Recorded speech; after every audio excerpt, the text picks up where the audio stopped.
मेरो मम्मी बाबालाई है राम्रोसँग बुझिदिनु होला। यो गीत मेरो लागि मेरो मम्मी बाबाको लागि हो, मैले आफ्नो आफूले लेखेको होइन।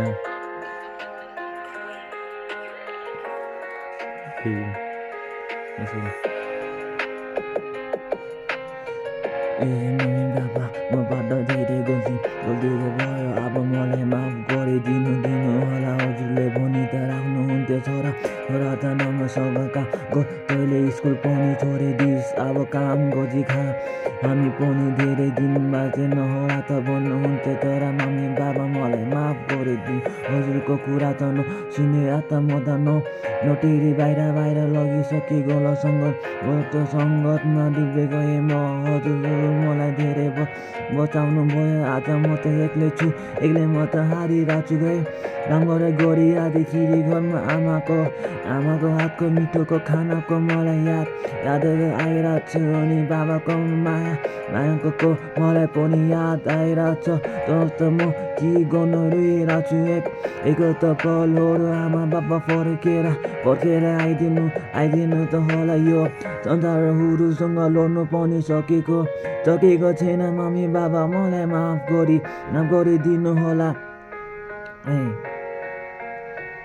मलाई थाहा पाएँ मैले मम्मी बाबाको भनेको कुरा सही रहेछ होइन। अब हजुरको मम्मी बाबाले जो कुरा भन्नुहुन्छ त्यो राम्रोसँग बुझिदिनु होला होइन।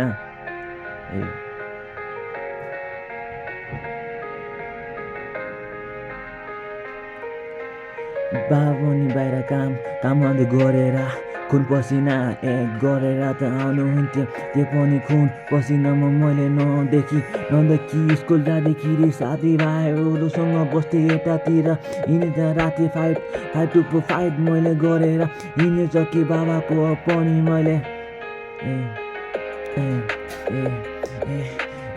बाबाले भन्नुहुन्थ्यो छोरा तैँले किन यस्तो त अर्को छोरा त उरोलाई किन झगडा गरेर यस्तो धेरै बिग्रिसकिस्, अब म बाँच्दैन त होला धेरै त दिन बाबाले भन्नुहुन्थ्यो।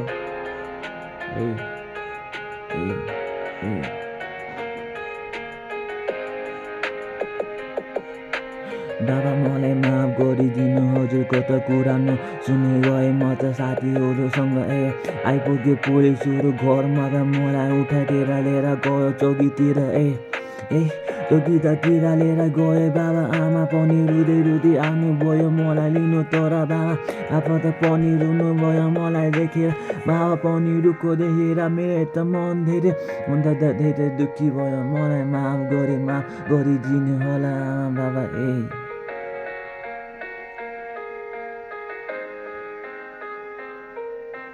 मलाई माफ गरिदिनु होला होइन। अब हजुरको आमा बाबा छ होला, हजुरको कुरा एकबार बुझिदिनु मम्मी बाबाको होइन।